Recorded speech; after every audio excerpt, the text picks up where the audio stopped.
The black woman's hand trembled as she refilled Richard Blackwell's champagne glass, and one drop landed on his Italian leather shoes in a ballroom where 200 guests were watching him show off a 678-year-old manuscript he'd paid $3 million to authenticate. Richard's voice cut sharp. Unbelievable. He held up the document, eyes fixed on Helen Morgan with theatrical disgust. "You know what? I'm feeling generous. Translate this old script and the home's yours, all 45 million of it." He turned to his audience. 6 experts failed, but maybe our help here has hidden talents." The laughter was immediate and cruel. "Unless," Richard added, leaning close enough that Helen could smell the scotch, "you can't even read English." What Richard Blackwell didn't know was that in 43 minutes that manuscript would cost him everything. Have you ever been completely invisible to someone who was staring right at you? 20 minutes earlier, Helen had been refilling her tray in the service corridor when Richard's voice boomed through the half-open study door. The man had no concept of indoor volume when he was showing off.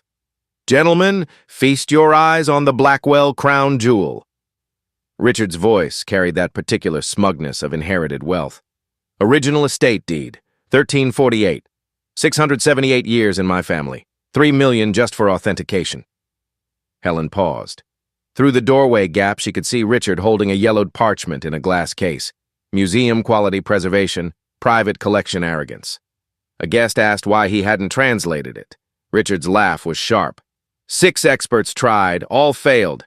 The dialect is impossible. Ecclesiastical Latin mixed with Old Aramaic and medieval French legal terminology.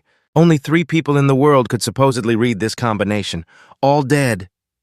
Helen's hands went still on the champagne bottle. Even from 15 feet away through glass and dim light, she recognized the script. Gothic textura. Post-Black Death calligraphy. The exact type of document she'd spent 4 years studying in libraries that felt like another lifetime now. "So it's decorative?" another guest asked. "Decorative?" Richard's voice went theatrical. "This is a $45 million estate's founding document, but yeah, essentially useless. There's this family legend. Supposedly my ancestor wrote a clause saying anyone who can translate it can claim the house. Medieval honor crap about proving worthiness through scholarship." Laughter filled the study. Helen's grip tightened on the bottle. Her mother's voice, 15 years gone. "Education is freedom, baby. No one can take it from you. Oxford, 8 years, classical and medieval languages, first-class honors. Dissertation incomplete but defended. Aramaic legal terminology and post-Crusade European property law, the kind of specialization that made her unemployable in 2008 when universities froze humanities hiring. Now she held champagne in a service corridor, listening to a billionaire complain that a document she could probably translate in 3 hours had stumped 6 experts. That's when James, Richard's assistant, grabbed her arm. "Helen, we need you in the ballroom. We're short-staffed and Mr. Blackwell wants fresh champagne for his toast." She followed James through the marble halls, the manuscript's image burning in her mind, not knowing that in 18 minutes she'd be standing in front of Richard Blackwell while he offered her a house she actually had the expertise to win. Helen stood with champagne dripping off Richard's shoes while 200 people watched him turn her humiliation into performance art. He waved the manuscript like a prop in his show about how generous rich people could be to the help. "Come on, don't be shy." Richard's voice had that cruelty edge. "Translate this and you get $45 million. That's 1,000 times your annual salary, right?" More laughter. Someone shouted, "Do it!" Helen's hands gripped the empty tray. Every instinct from 6 months of cleaning this house told her to apologize, to disappear. But something else was rising, something buried under 15 years of survival mode and medical debt and sleeping in her car. It was the part that used to sit in Oxford libraries at 3 a.m., cross-referencing Aramaic verb forms with Latin grammatical structures. The part that had defended her dissertation in front of 12 professors who'd called her work groundbreaking. "Sir, may I see the document?" The room went silent. Richard's face registered genuine surprise. Apparently, the help wasn't supposed to talk back. "I'm sorry, what?" "The manuscript. May I see it more closely?" Richard looked around, eyebrows raised in a "can you believe this" expression. Nervous laughter rippled through the crowd. "Oh, this is going to be good." Richard unlocked the glass case. Sure, let's waste time while the help pretends she can read 14th century Latin. He held the manuscript toward her, but not quite close enough, making her step forward, making her perform humility in front of his audience. Helen set down her tray and took 3 steps forward. Up close, the parchment was exquisite. Post-plague work. You could tell from the slightly trembling hand of a scribe who'd survived death and wanted to make something beautiful. And the text was clear as day to her. In nomine Domini nostri, anno mexilvi, ego Jacobus Blackwell, dominus hoius mansionis.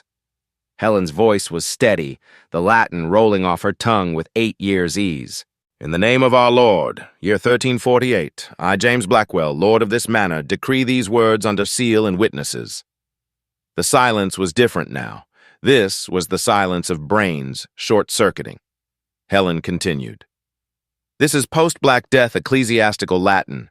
The calligraphy is Gothic textura, common in English nobility documentation from 1348 to 1360.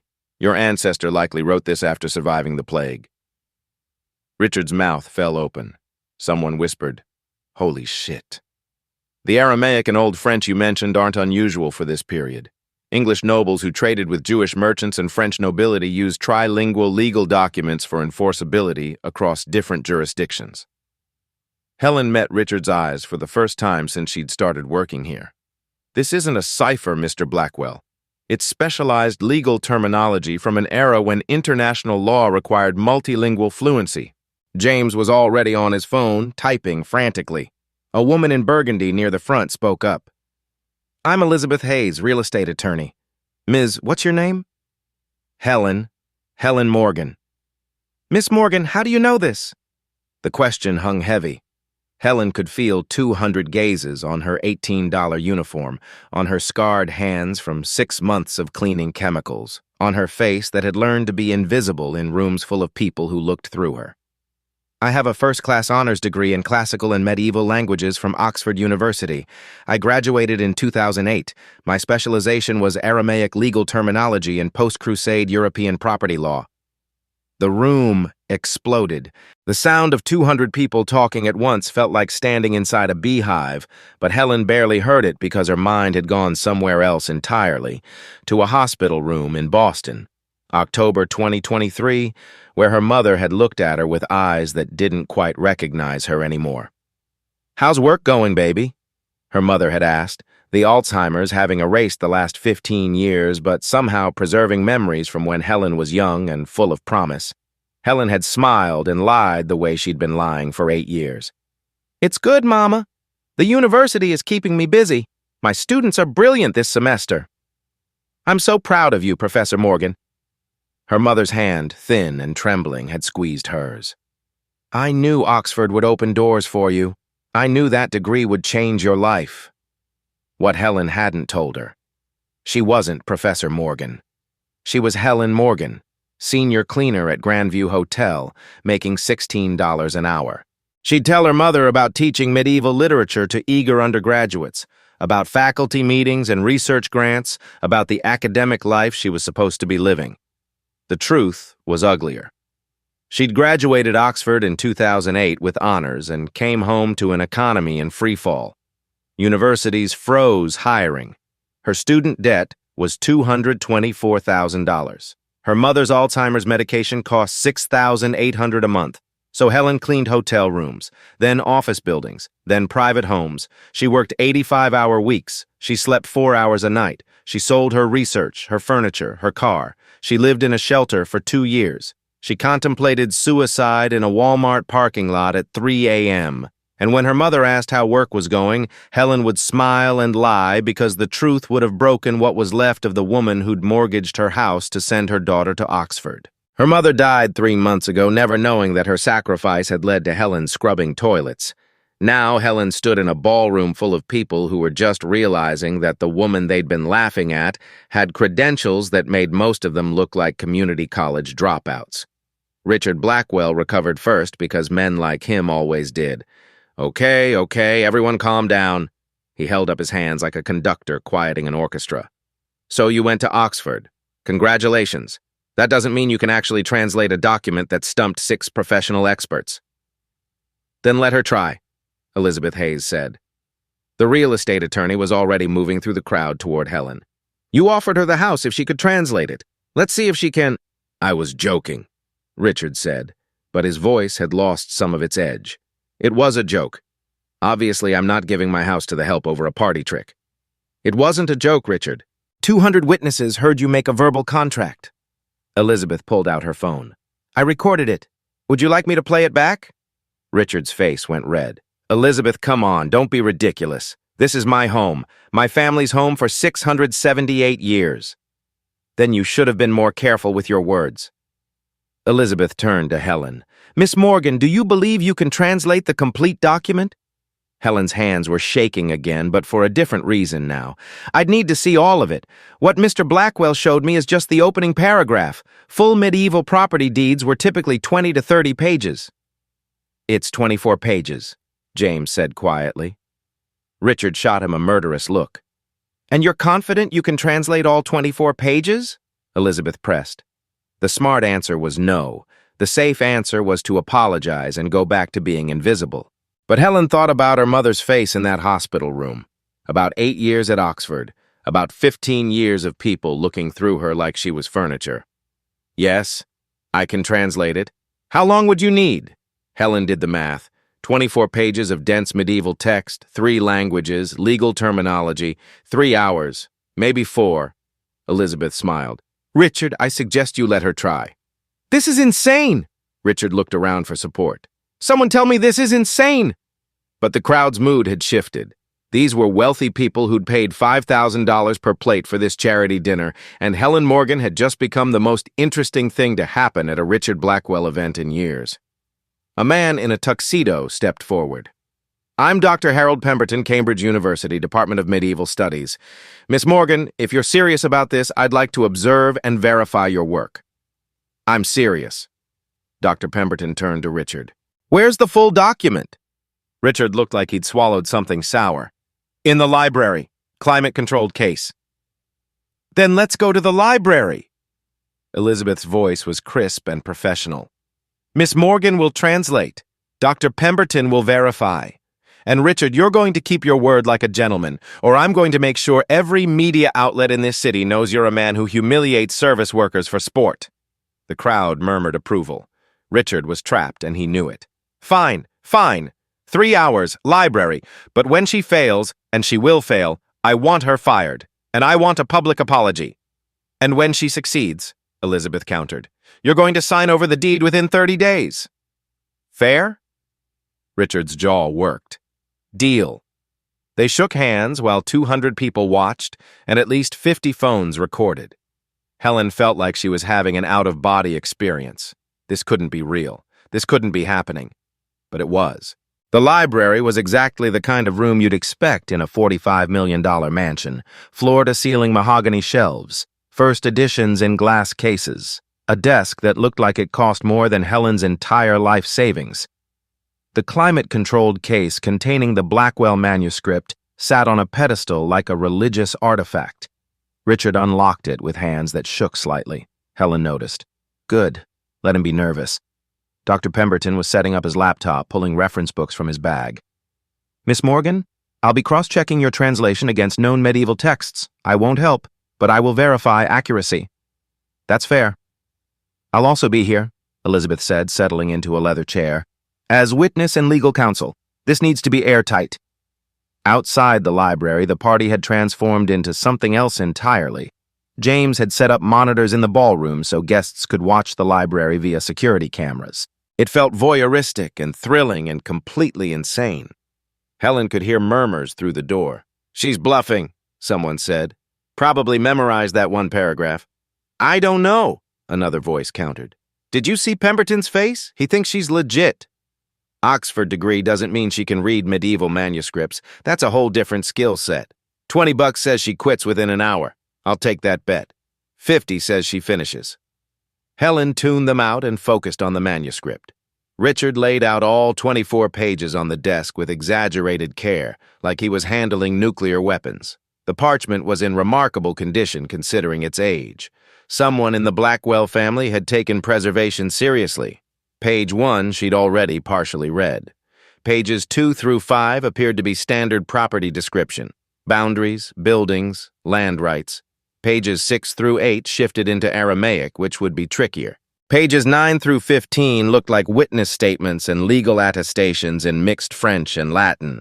And then there was page 18. Helen's breath caught. Page 18 was dense, nearly illegible in places, with what looked like a cipher or code woven into the text. This was what had stopped the 6 experts. This was the wall everyone hit. "Problem?" Richard's voice was smug. "No, just assessing the scope." Helen pulled out the chair, sat down, and picked up the fountain pen Richard had provided with theatrical flourish. He'd even given her proper parchment paper for the translation, like he was so confident she'd fail that he was willing to waste expensive materials. 3 hours, Richard said. "Starting now." Elizabeth checked her watch. 9:47 p.m. "You have until 12:47 a.m., Miss Morgan." Helen put pen to paper and began translating page 1. The first hour passed in near silence, broken only by the scratch of Helen's pen and the occasional click of Dr. Pemberton's keyboard. Outside, the party had mostly disbanded, but about 80 people remained, watching the monitors like it was a sporting event. At 10:47, Helen had completed pages 1 through 7. Dr. Pemberton had been checking her work line by line against his references, and his expression had gone from skeptical to impressed to something approaching awe.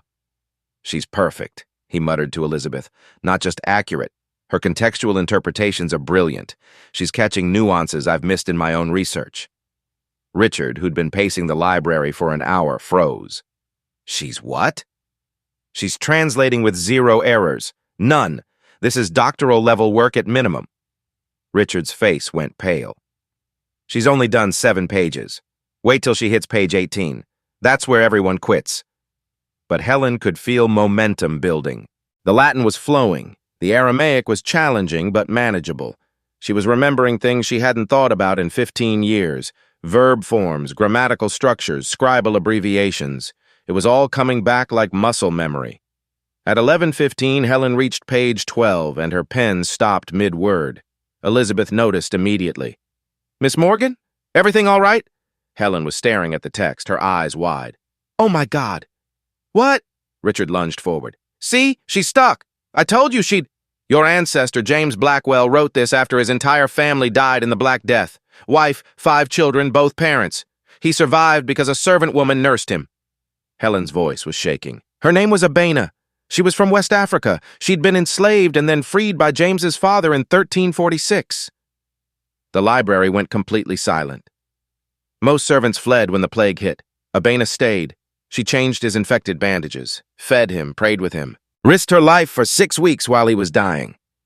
Helen looked up, tears in her eyes. And James Blackwell, in 1348, while writing this deed, created a legal contract that would activate if any of his descendants ever publicly humiliated a servant of African descent. Elizabeth stood up. "What? It's right here. Page 12, section 3.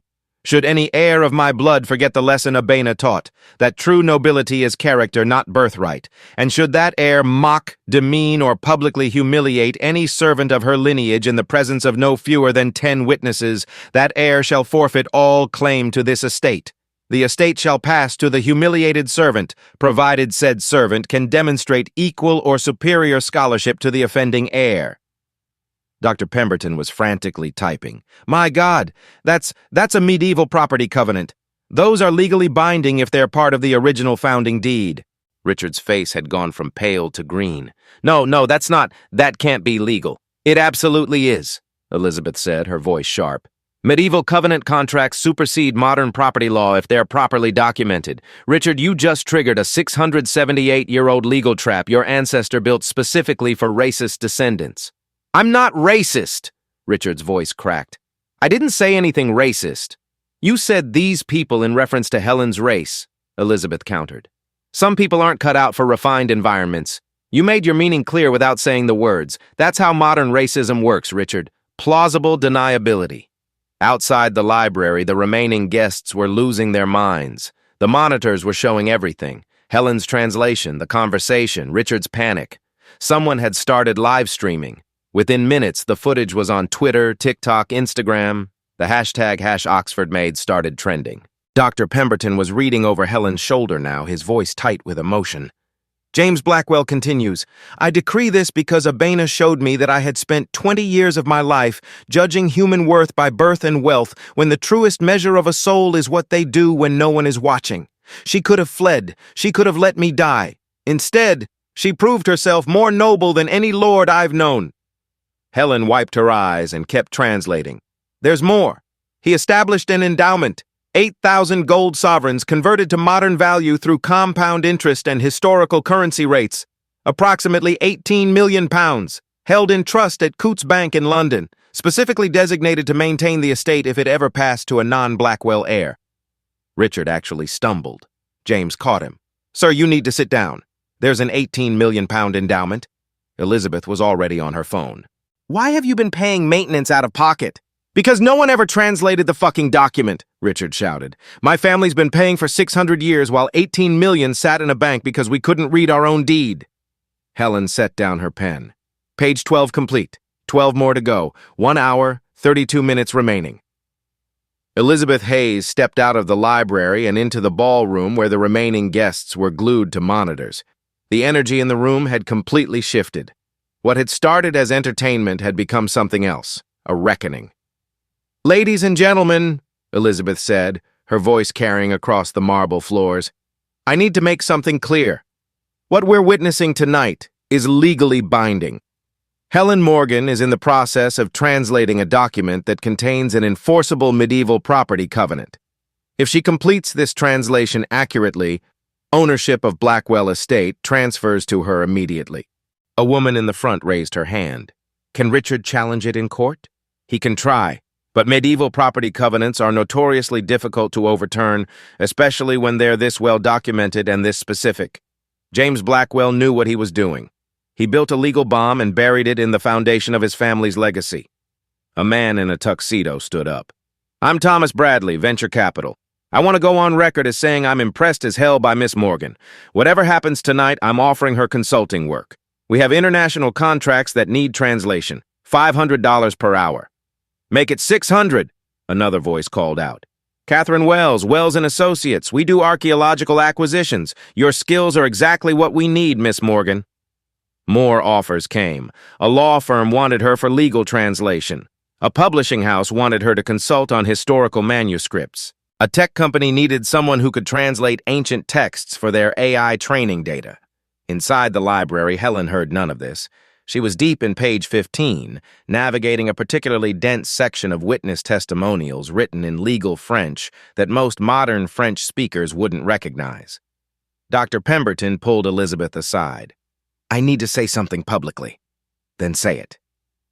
He walked to the center of the ballroom and someone handed him a microphone that had been set up for Richard's charity speech. My name is Dr. Harold Pemberton. I've taught medieval studies at Cambridge for 43 years. I've reviewed manuscripts in 18 countries, and in all that time, I have never witnessed scholarship like what I'm seeing tonight. The room quieted. Helen Morgan is not just translating. She's teaching me. She's identifying patterns I've missed, catching nuances I've overlooked, contextualizing legal terminology that would take most scholars weeks to parse. She's doing it in real time under pressure while the entire internet watches. He paused, his voice thick with emotion. 24 years ago, Helen Morgan graduated from one of the world's finest universities with honors. The academic system failed her. The economy failed her. And she ended up cleaning toilets because we, collectively as a society, decided that medieval languages weren't worth funding, that humanities degrees weren't practical, that knowledge without immediate commercial application was worthless. Another pause. But tonight, that worthless knowledge is about to make her wealthier than most people in this room. And I hope every single person watching remembers this moment the next time they question whether education matters. The applause started small and built until it was thunderous. Elizabeth smiled. She'd been waiting 23 years to see someone like Helen Morgan prove that knowledge was power in the most literal sense possible. At 12:05 a.m., with 42 minutes remaining, Helen's hand cramped. The pen slipped, leaving an ink blot on page 19 that made her want to scream. She flexed her fingers. They were stiff from 2 hours of writing, scarred from 6 months of cleaning chemicals, cramping from years of physical labor that was supposed to be temporary but had somehow become permanent. The door opened quietly. Maria Santos, another housekeeper who'd worked alongside Helen for 4 months, slipped into the library carrying a glass of water. "Drink," Maria whispered, setting it down beside Helen's work. "Maria, you shouldn't be here. If Richard sees—" "Richard can go to hell!" Maria's voice was fierce.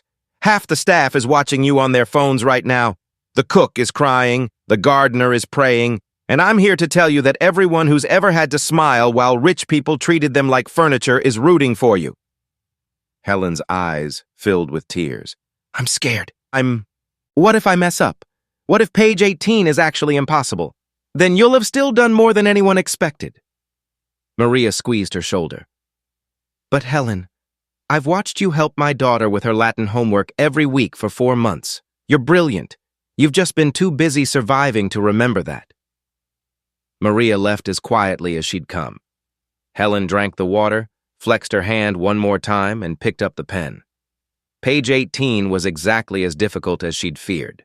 The text was a cipher. Every third word was Old French written in Aramaic phonetics, embedded in Latin grammatical structures.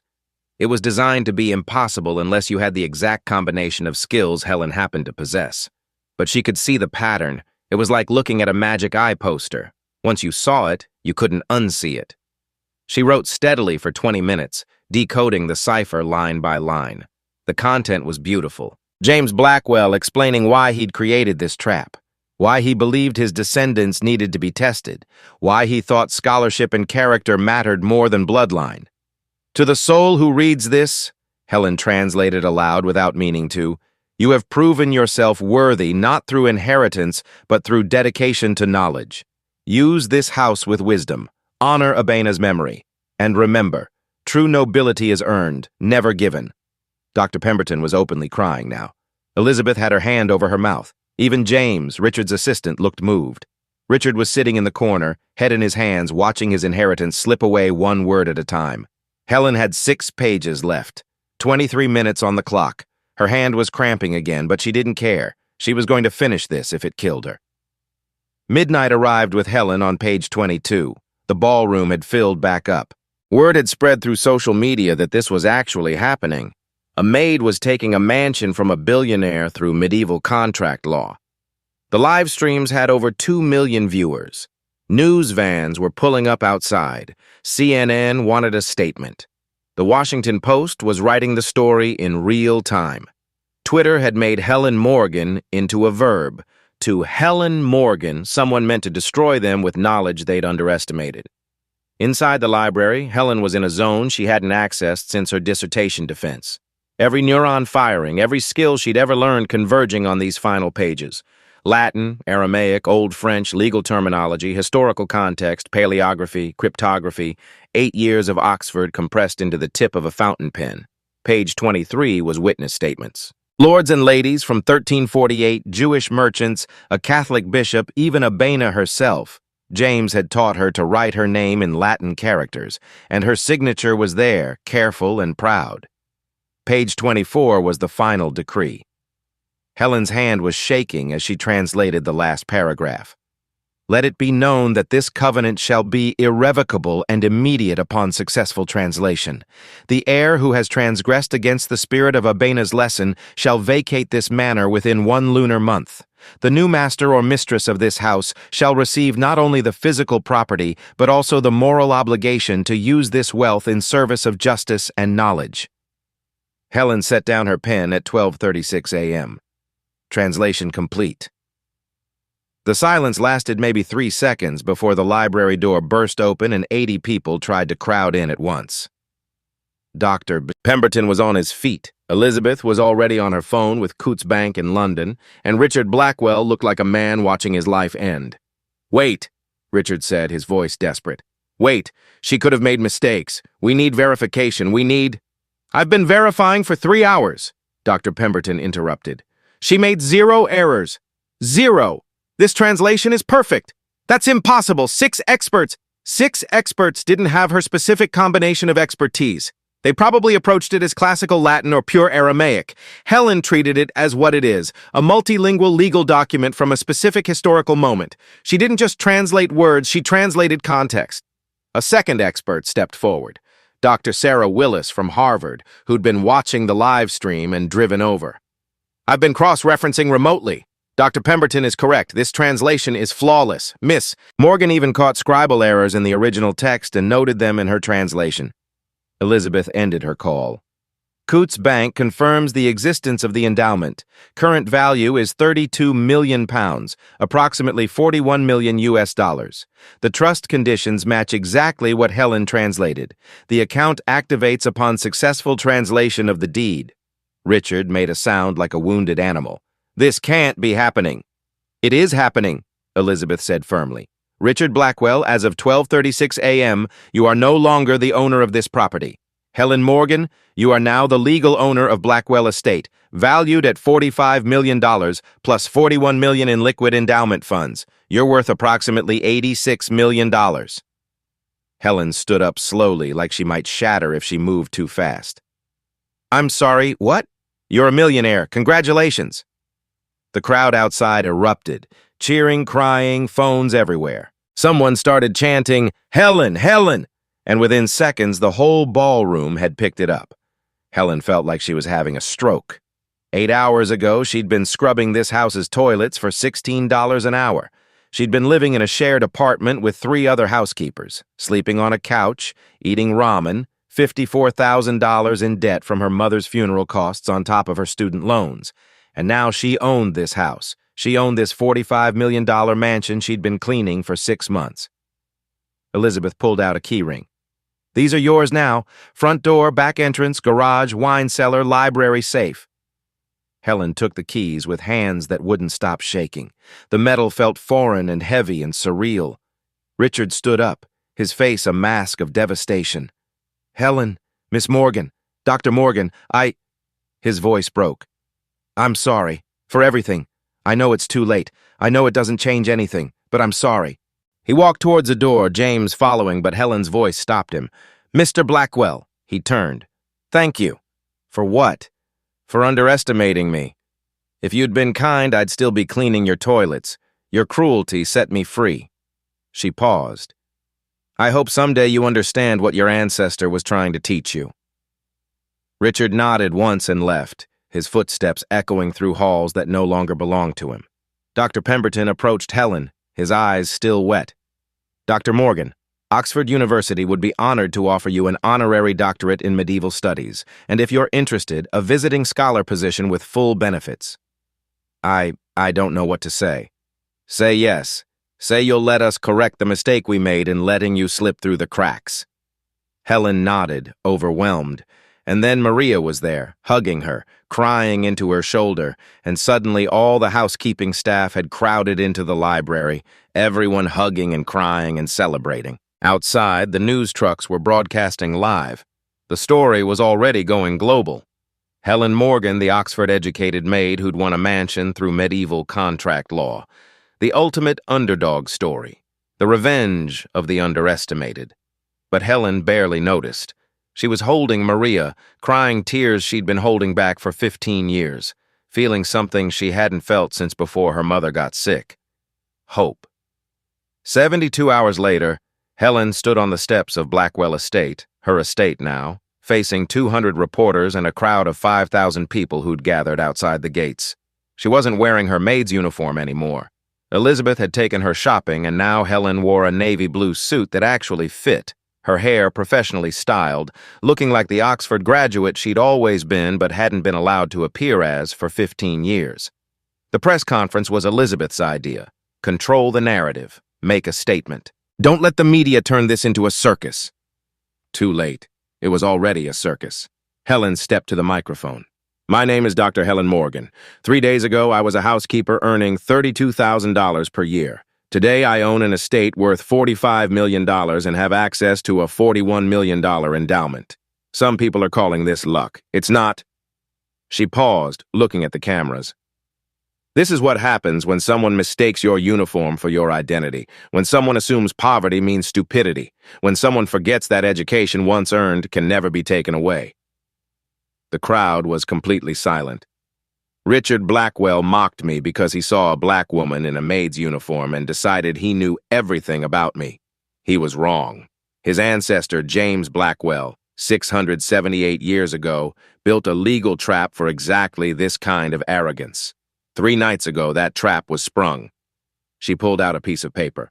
I want to read something James Blackwell wrote in 1348, translated from the Latin.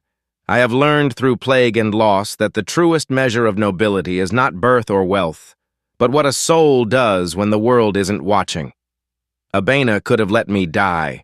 Instead, she proved herself more noble than any lord I've known. This covenant exists so that no heir of my blood forgets. Character matters more than bloodline, always.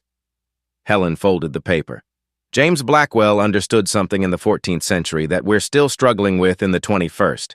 That human worth isn't determined by job title, bank balance, or skin color. It's determined by knowledge, character, and the choices we make when we think no one important is watching. A reporter shouted a question. Dr. Morgan, what will you do with the house? I'm converting it into an educational institution. Morgan Academy, free language instruction for anyone who wants to learn. Special focus on classical and medieval languages, the supposedly useless subjects that changed my life. We'll also offer translation services to nonprofits, museums, and universities at cost. Another reporter. What about the endowment? $15 million goes to Alzheimer's research in my mother's name. $10 million goes to scholarship funds for low-income students pursuing humanities degrees. The rest maintains the academy and provides living stipends for students who need them. What's your message for people in similar situations? Helen's voice cracked slightly. Don't let anyone convince you that your circumstances define your future. I was homeless 2 years ago. I slept in my car. I contemplated suicide. But I kept my Oxford transcript in a plastic bag because I knew someday it would matter. She wiped her eyes. Whatever you studied, whatever you learned, whatever skills you have, they're real. The world might not see them. Employers might not value them. But they're there. And when your moment comes, you'll be ready. Just like I was. The crowd erupted in applause. It lasted 5 full minutes. Later that day, Helen walked through the mansion with Maria, planning room layouts for classrooms. The West Wing would be for language instruction. The East Wing would house Helen's translation consultancy. The 3rd floor would be her private residence. She couldn't quite wrap her mind around living here, but Elizabeth insisted it was important to claim the space. How does it feel? Maria asked. Terrifying, surreal, like I'm going to wake up on that couch in our shared apartment and realize this was a dream. It's not a dream, honey. Maria squeezed her hand. You earned this. Every word you translated, every year you spent surviving, you earned this. They walked into the library where Helen had translated the manuscript. Dr. Pemberton was there with 3 other scholars from Oxford, Cambridge, and Harvard. They'd flown in to examine the original document and were treating it like the archaeological treasure it was. Dr. Morgan? Pemberton looked up with barely contained excitement. We've been analyzing the manuscript's construction. James Blackwell didn't just write a property deed. He wrote a linguistic masterpiece. There are 7 different dialects represented, 4 writing systems, and at least 3 intentional ciphers designed to test the reader's skill. He was making sure only a true scholar could inherit, Helen said. Exactly. And more than that, he was preserving knowledge. Some of the Aramaic terminology in here is the only written record we have of certain legal phrases from that period. This document is a Rosetta Stone for medieval multilingual legal practice. Helen sat down at the desk where she'd worked that night. He knew, didn't he? James Blackwell? He knew that 600 years later, knowledge would still be the great equalizer. He hoped, Pemberton said. He couldn't have known for certain. But he built this trap anyway, on the faith that someday someone like you would come along and prove him right. A knock on the library door. James, Richard's former assistant, stepped in hesitantly. Dr. Morgan, there's someone here to see you. Richard Blackwell stood in the foyer, looking smaller somehow. He'd lost weight in 3 days. His eyes were hollow. Mr. Blackwell, Helen said carefully, I came to get my personal items and to... He swallowed hard. To apologize properly. Not the panicked apology from that night. A real one. He pulled an envelope from his jacket. This is a check for $5 million, made out to Alzheimer's Research in Ann Morgan's name. It's everything I have liquid right now. I'm selling my yacht and my vacation homes to come up with the rest, but I wanted you to know I'm honoring the obligation. Helen took the check, stunned. You didn't have to. Yes, I did, because James Blackwell was right. I've spent my entire life coasting on inherited wealth, treating people like they're disposable, never examining whether I actually earned any of my success. He laughed bitterly.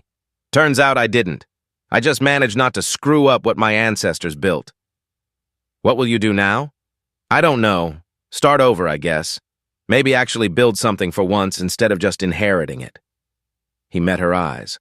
I'm sorry for how I treated you, for how I've probably treated hundreds of people like you, and I'm sorry it took losing everything to make me see it. Helen extended her hand. Then don't waste the lesson. They shook. Richard nodded once and left, and Helen realized she'd just witnessed something rare. Genuine transformation through consequences. 6 months later, Morgan Academy opened its doors. 500 students enrolled in the first semester, housekeepers, janitors, delivery drivers, retirees, refugees, single parents. People who'd been told they were too old, too poor, too busy, or too uneducated to learn languages. Helen taught the advanced Latin course herself, standing in front of a classroom in her own house, teaching people who looked like her, who'd struggled like her, who'd been underestimated like her. Dr. Pemberton taught medieval studies. Maria Santos was in her 3rd month of Spanish-English medical interpreter training, having quit housekeeping to study full-time on Academy scholarship. Elizabeth Hayes taught legal terminology 1 evening a week, her way of paying forward the second chances she'd received years ago. And Richard Blackwell, in a twist no one saw coming, volunteered as the Academy's operations manager. Unpaid. Learning humility through service, showing up every day to help run an institution that existed because of his cruelty. He'd sold his company, his properties, everything except a modest apartment. He was rebuilding his life from scratch, and Helen respected that. The media coverage was relentless. Time magazine, The Maid Who Became a Mogul. The New York Times, How Medieval Contract Law Exposed Modern Inequality. NPR, Education as Justice, The Helen Morgan Story. But Helen's favorite coverage was from a small YouTube channel run by a community college student in Ohio who'd been about to drop out until she saw Helen's story. The video had 10 million views and counting. If a black woman with an Oxford degree had to clean toilets for 15 years, the student said into her camera, tears streaming, and still didn't give up, then I can finish my associate's degree. If Helen Morgan kept her transcript in a plastic bag under her mattress because she knew education mattered even when the world said it didn't, then I can keep going. This is for everyone who's been told their degree is worthless, their dreams are impractical, their knowledge doesn't matter. Helen Morgan proved them all wrong. That video had changed the Academy's mission. Helen had started receiving letters, thousands of them, from people who'd given up on education and wanted to try again. People working 3 jobs who wanted to learn languages at night, immigrants who needed English but couldn't afford classes, elderly people who'd always dreamed of reading Latin. The Academy expanded. Satellite campuses in 5 cities, online courses for people who couldn't attend in person, translation services that employed 20 formerly underemployed linguists, a scholarship fund that had helped 200 students go back to college. And everywhere, the same message. Your knowledge matters.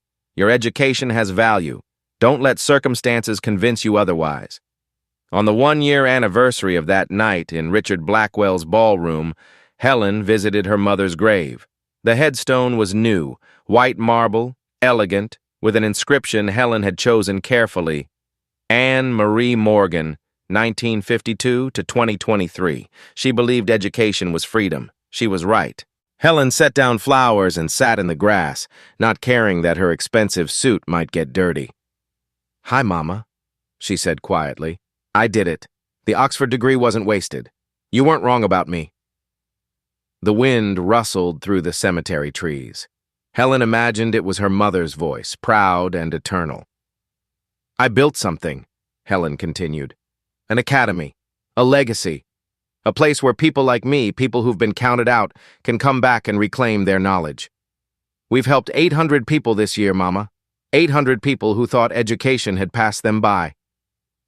She touched the gravestone. I wish you could have seen it. I wish I'd told you the truth while you were alive, but I think you knew. I think somehow you always knew.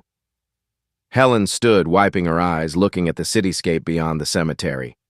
Somewhere out there, a housekeeper was dreaming of going back to school. A delivery driver was wondering if his music degree still mattered. A single mother was questioning whether she had time to learn a new language. And Helen's message to all of them was the same message James Blackwell had written 678 years ago. Knowledge is power. Character is nobility. And when the world underestimates you, make them remember why they shouldn't have. Your moment is coming. Stay ready.